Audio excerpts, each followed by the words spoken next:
तो बोले सियापति रामचंद्र की जय। श्री गणेशाय नमः। जय सिया राम। तो राम राम दोस्तों, आज हम श्री रामचरितमानस के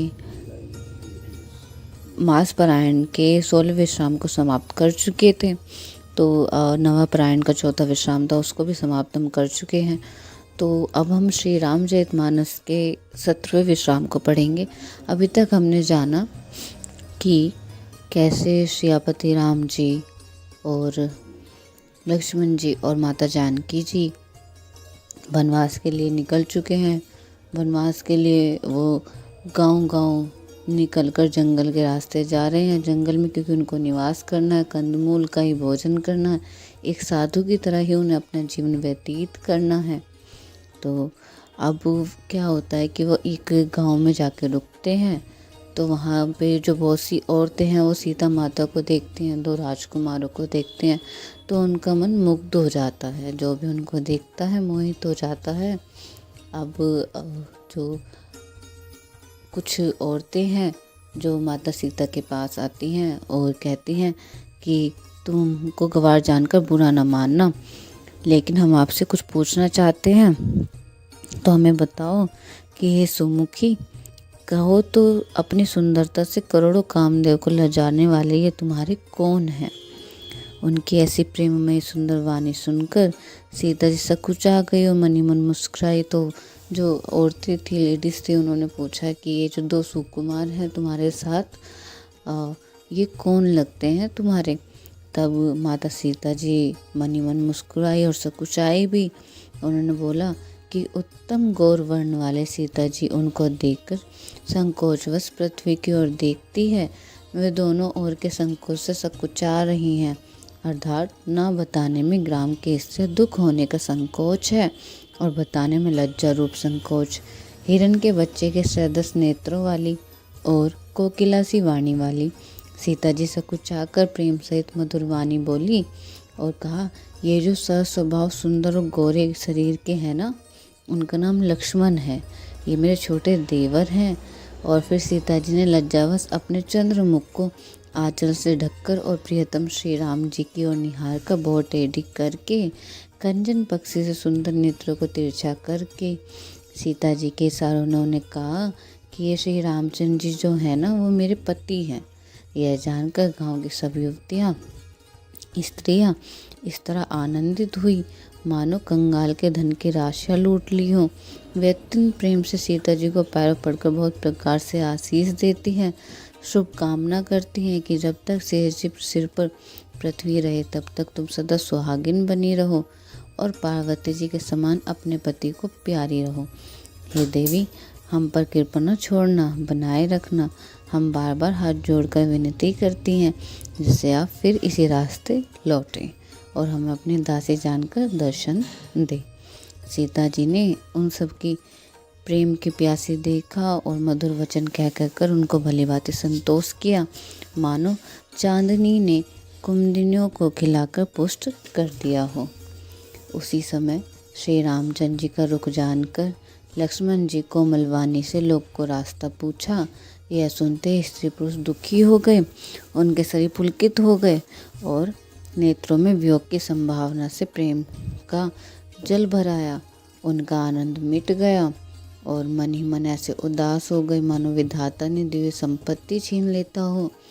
कर्म की गति समझकर उन्होंने धैर्य धारण किया और अच्छी तरह निर्णय करके सुगम मार्ग बतला दिया।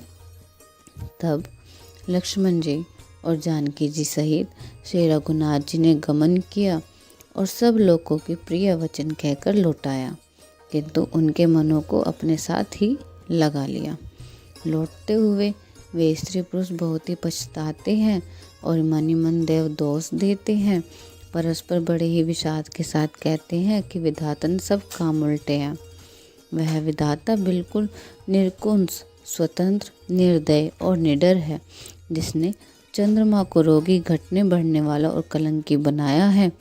कल्प वृक्ष को पेड़ और समुद्र को खारा बनाया, उसी ने इन राजकुमारों को वन में भेजा है। जब विधाता ने उनको वनवास दिया है तब उनको भोग विलास व्यर्थ ही बनाए। जब ये बिना जूते के नंगे ही पैरों रास्तों में चल रहे हैं, तब विधाता अनेकों सवारियां व्यर्थी रचे। जब ये कुश और पत्ते बिछाकर जमीन पर ही पड़े रहते हैं, तब विधाता सुंदर सेज, पलंग और बिछौने किसके लिए बनाता है? विधाता ने जब इनको बड़े बड़े पेड़ों के नीचे का निवास दिया है, तब उज्जवल महलों को बना बनाकर उनके व्यर्थी परिश्रम किया। जो ये सुंदर और अत्यंत सुकुमार होकर मुनियों के वत्कल वस्त्र पहनते हैं और जटा धारण करते हैं, तो फिर करतार विधाता ने भली भांति गहने और कपड़े वृथा ही बनाए। जो ये कंद मूल फल खाते हैं, जो जगत में अमृत आदि भोजन व्यर्थ ही हैं, कोई एक कहते हैं ये स्वभाव से ही सुंदर है और इनका सौंदर्य माधुर्य नित्य और स्वाभाविक है। ये अपने अपने प्रकार प्रकट हुए हैं, ब्रह्मा के बनाए नहीं हैं। हमारे कानों, नेत्रों और मन के द्वारा अनुभव में आने वाली विधाता की करनी को जहाँ तक वेदों ने वर्णन करके कहा है, वहाँ तक 14 लोकों में ढूंढो देखो, ऐसे पुरुष और ऐसी स्त्रियाँ कहाँ हैं? कहीं भी नहीं है। इसी से सिद्ध है कि विधाता ने 14 लोकों से अलग और अपनी महिमा से ही आप निर्मित हुए हैं। इन्हें देखकर विधाता मन अनुरक्त मुग्ध हो गया। तब वह भी इन्होंने उपमा के योग्य दूसरे स्त्री पुरुष बनाने लगा। उसने बहुत परिश्रम किया, परंतु कोई उनके अटकल में ही नहीं आए, पूरे ही नहीं उतरे। इसी हिस्से के मारे उसने इनको जंगल में लाकर छिपा दिया।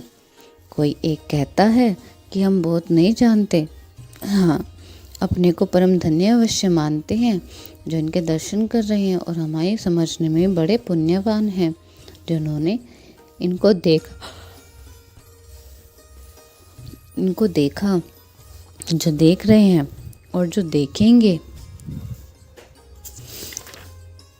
इसी प्रकार प्रिय वचन कह कहकर सब नेत्रों में प्रेम आंसू का जल भर लेते हैं और कहते हैं कि अत्यंत सुकुमार शरीर वाले दुर्गम मार्ग से कैसे चलेंगे।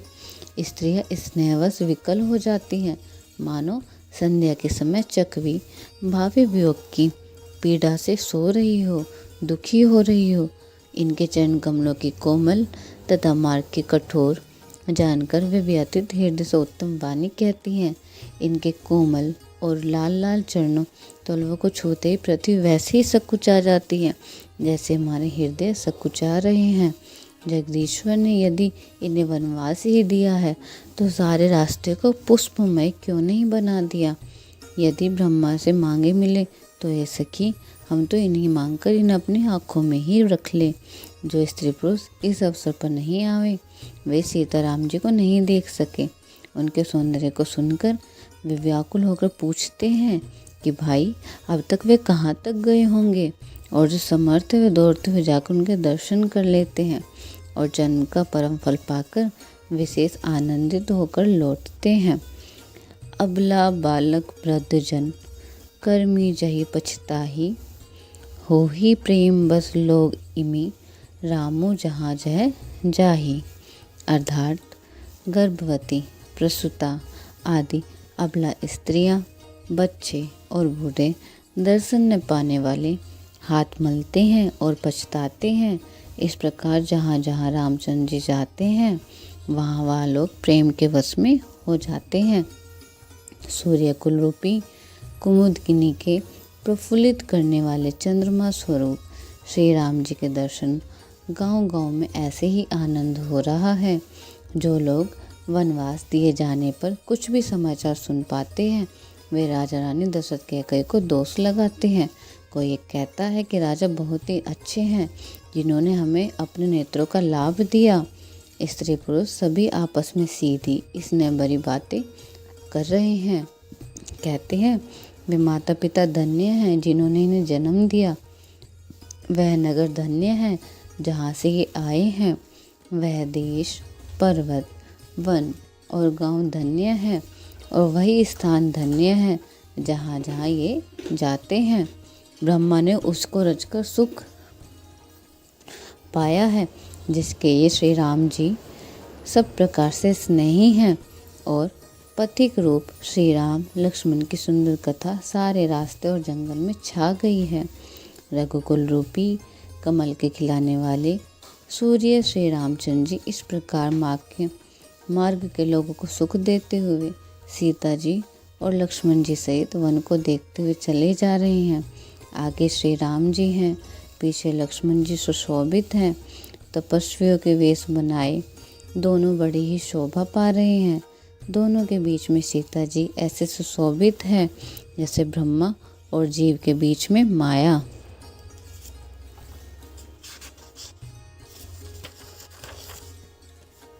फिर जैसी छवि मेरे मन में बसी है उसको कहता हूँ, मानो बसंत ऋतु और कामदेव के बीच में रति कामदेव की स्त्री सुशोभित है। फिर अपने हृदय में खोजकर उपमा कहता हूँ कि मानो चंद्रमा के पुत्र बुध और चंद्रमा के बीच में रोहिणी चंद्रमा की स्त्री सो रही हो। प्रभु श्री राम जी के जमीन पर अंकित होने वाले दोनों चरण चिन्हों के बीच बीच में पैर रखती हुई सीता जी कहीं भगवान के चरण चिन्हों पर पैर न टिक जाए इस बात से डरते हुए मार्ग में चल रही है। और लक्ष्मण जी के मर्यादा की रक्षा के लिए सीता जी और श्री राम जी के दोनों चरण चिन्हों को बचाते हुए उन्हें दाहिने रखकर रास्ता चल रही हैं। श्री राम लक्ष्मण जी और सीता जी बहुत प्रीति वाणी का विषय नहीं है, अर्थात अनिर्वचनीय है, अतः वह कैसे कही जा सकती है। पक्षी और पशु भी उस छवि को देखकर प्रेम आनंद में मग्न हो जाते हैं। पथिक रूप श्री राम जी के उनसे विचित्र चुरा लिया है। प्यारे पथिक सीता जी सहित दोनों भाइयों को जिन जिन लोगों ने देखा उन्होंने भव का अगम मार्ग जन्म मृत्यु रूपी संसार में भटकने का भयानक मार्ग बिना ही परिश्रम आनंद के साथ तय कर लिया, अर्थात वे आवागमन के चक्र से सहज ही छूट छूट कर मुक्त हो जाते हैं। आज भी जिसमें हृदय स्वप्न में भी कभी लक्ष्मण सीता राम तीनों बटोही आ बसे तो वह भी श्री राम जी के परम धाम के उस मार्ग को पा जाएगा जिस मार्ग को कभी कोई बिरल ही मुनि पाते हैं। तब श्री राम जी सीता जी को थकी हुई जानकर और समीप एक बड़ का वृक्ष और ठंडा पानी देखकर उस दिन वहीं ठहर गए। कंद मूल फल खाकर रात भर वहीं रहकर प्रातःकाल स्नान करके श्री रघुनाथ जी आगे चले। श्री राम जय श्री राम श्री गणेशाय नमः। तो सुंदर वन तालाब और पर्वत देखते हुए प्रभु श्री रामचंद्र जी की वाल्मीकि के आश्रम में आए। श्री रामचंद्र जी ने देखा कि मुनि का निवास स्थान बहुत सुंदर है, जहाँ सुंदर पर्वत वन और पवित्र जल है। सरोवर में कमल और वनों में वृक्ष फूल रहे हैं और मकरकंद रस में मस्त हुए भौरे सुंदर गुंजार कर रहे हैं। बहुत से पक्षी और पशु कोलाहल कर रहे हैं और बैर से रहित होकर प्रसन्न मन से विचार कर रहे हैं। पवित्र और सुंदर आश्रम को देखकर कमल नयन श्री रामचंद्र जी हर्षित हुए। रघुश्रेष्ठ श्री राम जी का आगमन सुनकर मुनि वाल्मीकि जी उन्हें लेने के लिए आगे आए। श्री रामचंद्र जी ने मुनि को दंडवत किया। विप्रश्रेष्ठ मुनि ने उन्हें आशीर्वाद दिया। श्री रामचंद्र जी की छवि देखकर मुनि के नेत्र शीतल हो गए। सम्मान पूर्वक मुनि उन्हें आश्रम में ले आए। श्रेष्ठ मुनि वाल्मीकि के प्राण प्रिय अतिथियों को पाकर उनके लिए मधुर कंद मूल और फल मंगवाए। सीता जी लक्ष्मण जी और रामचंद्र जी ने फलों को खाया। तब मुनि ने उनको विश्राम करने के लिए सुंदर स्थान बतला दिए।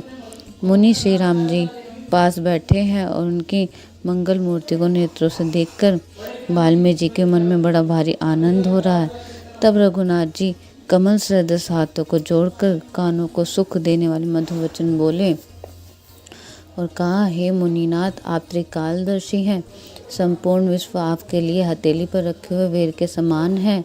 प्रभु श्री रामचंद्र जी ने ऐसा कहकर फिर जिस प्रकार से रानी कैकेयी वनवास दिया वह सब कथा विस्तार से सुनाई और कहा, हे प्रभु, पिता के आज्ञा पालन, माता का हित और भरत जैसे स्नेही एवं धर्मात्र भाई का राजा होना और फिर मुझे आपके दर्शन होना, यह सब मेरे पुण्य का प्रभाव है।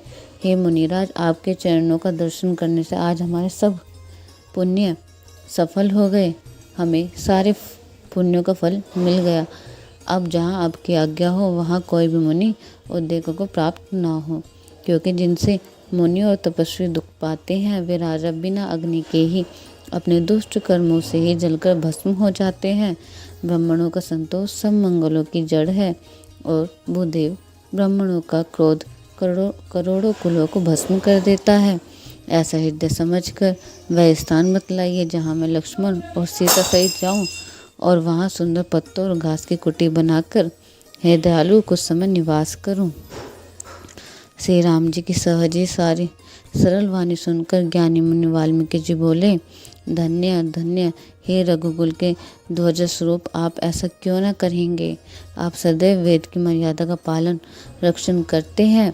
हे राम, आप वेद की मर्यादा के रक्षक जगदीश्वर हैं और जानकी जी आपकी स्वयं रूप भूता माया है, जो कृपा के भंडार आपको रुख पाकर जगत का सृजन पालन और संहार करती है, जो 1000 मस्तक वाले सर्पों के स्वामी और पृथ्वी को अपने सिर पर धारण करने वाले हैं।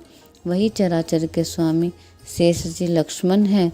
देवताओं के कार्य के लिए आप राजा का शरीर धारण करके दुष्ट राक्षसों की सेना का नाश करने के लिए चले हैं। हे राम, आपका स्वरूप वाणी के अगोचर, बुद्धि से परे, अव्यक्त, अकथनीय और अपार है। वेद निरंतर आपका नीति नीति कहकर वर्णन करते हैं। हे राम, जगत दृश्य है, आप उसको देखने वाले हैं। आप ब्रह्मा, विष्णु और शंकर को भी नचाने वाले हैं। जब वे भी आपके मर्म को नहीं जानते, तब मैं और कौन आपको जानने वाला है। वही आपको जानने वाला है जिसे आप जना देते हैं, और जानते भी वह आपका ही स्वरूप बन जाते हैं।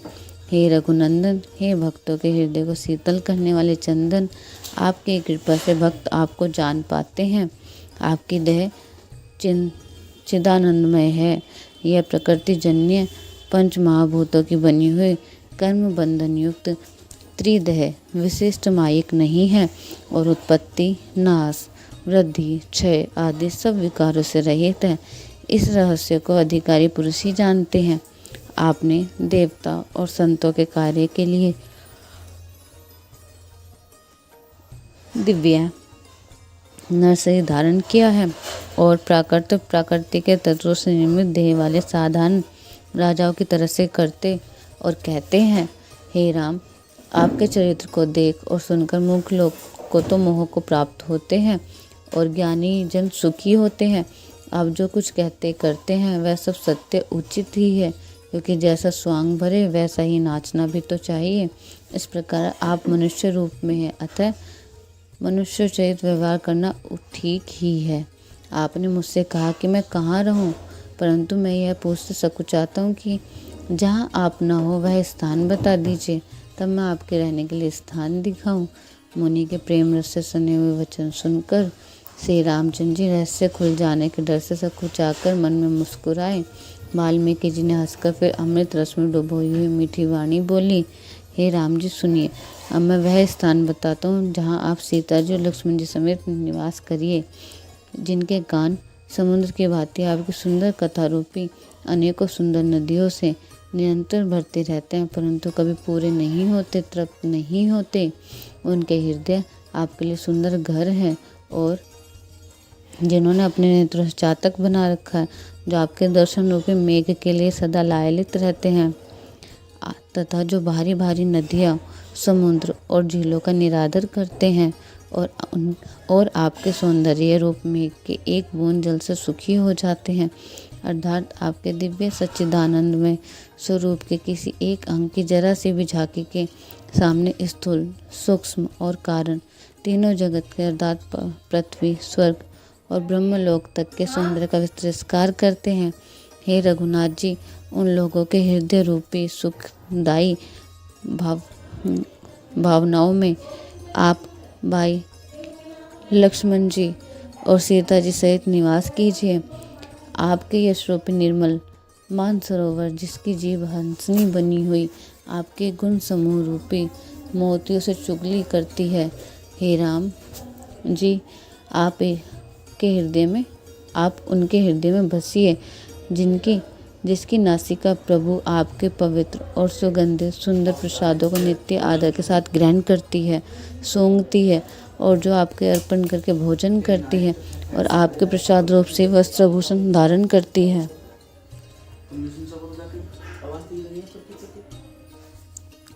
जिनके मस्तक देवता, गुरु और ब्राह्मणों को देखकर बड़ी नम्रता के साथ प्रेम सहित झुक जाते हैं, जिनके हाथ नित्य श्री रामचंद्र जी के आपके चरणों की पूजा करते हैं और जिनके हृदय में श्री राम जी का आपका ही भरोसा है, दूसरा नहीं, तथा जिनके चरण श्री रामचंद्र जी के तीर्थों में चलकर जाते हैं। हे राम जी, आप उनके मन में निवास कीजिए, जो नित्य आपके राम नाम रूप मंत्र को जपते हैं और परिवार सहित आपकी पूजा करते हैं, जो अनेकों प्रकार से तर्पण और हवन करते हैं तथा ब्राह्मणों को भोजन कराकर बहुत दान देते हैं, तथा जो गुरुओं के हृदय में आपसे भी अधिक हर्ष जानकर सर्वभाव से सम्मान करके उनकी सेवा करते हैं और ये सब कर्म करके सबका एकमात्र यही फल मांगते हैं कि श्री राम जी के चरणों में हमारी प्रीति हो। उन लोगों के मनरूपी मंदिरों में सीता जी और रघुकुल को आनंदित करने वाले आप दोनों बसिए।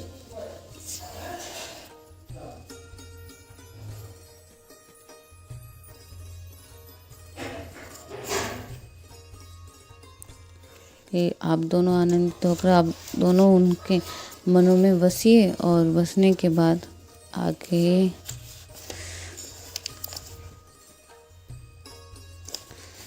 राम, जिनके न तो काम, क्रोध, मंद, अभिमान और मोह है, न लोभ है, न शोभ है और न राग है, न द्वेष है और न कपट, दंभ और माया ही है। हे रघुराज, आप उनके हृदय में निवास कीजिए, जो आपके प्रिय और सबका हित करने वाले हैं, जिन्हें दुख और सुख तथा प्रशंसा और गाली निंदा समान है, जो विचार कर सत्य और प्रिय वचन बोलते हैं तथा जो जागते सोते आपकी ही शरण है और आपको छोड़कर जिनकी दूसरी कोई गति आश्रय नहीं है। हे राम जी, आप उनके मन में बसिए, जो पराई स्त्री को जन्म देने वाली माता के समान जानते हैं और पराया धन जिन्हें विष से भी भारी विष है, जो दूसरे की संपत्ति देखकर हर्षित होते हैं और दूसरों को विपत्ति देखकर विशेष रूप से दुखी होते हैं। और हे राम जी, जिन्हें आप प्राणों के समान प्रिय हैं और उनके मन आपके रहने योग्य शुभ भवन है।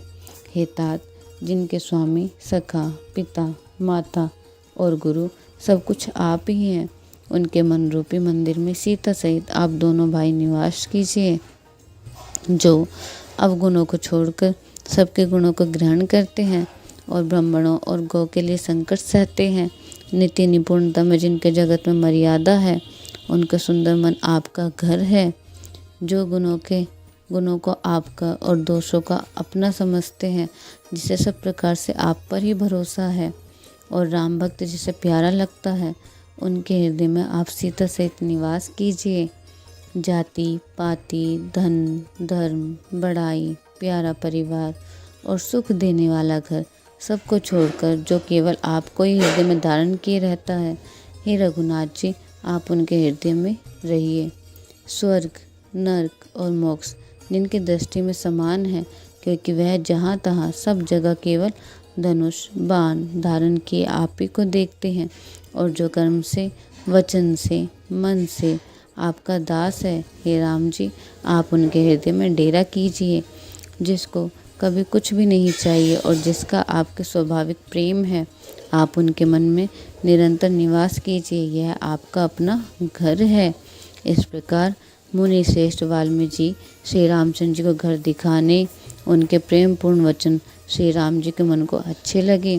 फिर मुनि ने कहा, हे सूर्यकुल के स्वामी, सुनिए, अब मैं इस समय के लिए सुखदायक आश्रम कहता हूँ, निवास स्थान बतलाता हूँ। आप चित्रकूट पर्वत निवास कीजिए, जहाँ आपके लिए सब प्रकार की सुविधा है। सुहावना पर्वत है, सुंदर वन है, वह हाथी, सिंह, हिरन और पक्षियों के विहार स्थल है, जहाँ पवित्र नदी है, जिसकी पुराणों से प्रशंसा की है और जिसको अत्रि ऋषियों की पत्नी अनुसुईया जी ने अपने तपोबल से लाई थी। वह गंगा जी धारा है, उसका मंदाकिनी नाम है। यह सब पाप रूपी बालकों को खा डालने के लिए डांकनी डायन रूप है। आत्री आदि बहुत से श्रेष्ठ मुनि यहाँ निवास करते हैं, जो योग अत्रि आदि बहुत से श्रेष्ठ मुनि यहाँ निवास करते हैं, जो योग तप और जप से करते हुए शरीर को कसते हैं। हे राम जी, चलिए सबके परिश्रम को सफल कीजिए और पर्वत से चित्रकूट को भी गौरव दीजिए। महामुनि वाल्मीकि जी के चित्रकूट की अपरिमित महिमा बखान कर कही। तब सीता सहित दोनों भाइयों ने आकर श्रेष्ठ नदी मंदाकिनी में स्नान किया। श्री रामचंद्र जी ने कहा, लक्ष्मण, बहुत अच्छा घाट है, अब यहीं कहीं ठहरने की व्यवस्था करो। तब लक्ष्मण जी ने पयस्विनी नदी के उत्तर के ऊंचे किनारे देखे और कहा कि इसके चारों ओर धनुष के जैसे एक नाला फिरा हुआ है। नदी मंदाकिनी उस धनुष की प्रत्यंचा डोर है और शम दम दान बाण है। कलयुग के समस्त पाप उनके अनेकों हिंसक पशु रूप निशाने हैं। चित्रकूटी मानो अचल शिकारी है, जिसका निशाना कभी चूकता नहीं और जो सामने से मारता है। ऐसा कहकर लक्ष्मण जी ने स्थान दिखलाया। स्थान को देखकर श्री रामचंद्र जी ने सुख पाया। जब देवताओं ने जाना कि श्री रामचंद्र जी ने मन यहाँ रम गया, तब वे देवताओं के प्रदाव धवई मकान बनाने वाले विश्वकर्मा जी को साथ लेकर चले। सब देवता कोल बिलों के भेष में आए और उन्होंने दिव्य पत्तों और घास को सुंदर घर बना दिए। 2 ऐसी सुंदर कुटिया बनाई जिसका वर्णन नहीं हो सकता।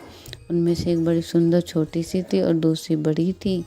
लक्ष्मण जी और जानकी जी सहित प्रभु श्री रामचंद्र ने सुंदर घास दोनों में घर में शोभायमान है, मानो कामदेव मुनि का वेश धारण करके पत्नी रति और वसंत ऋतु के साथ सुशोभित है। तो बोलिए सियापति रामचंद्र की जय। तो राम राम दोस्तों, आज हमने श्री रामचरितमानस के मास पारायण के 17वें विश्राम को भी समाप्त कर दिया है। अगले अध्याय में हम देखेंगे कि मास पारायण के 18वें विश्राम में क्या होता है। तब तक के लिए जय श्री राम।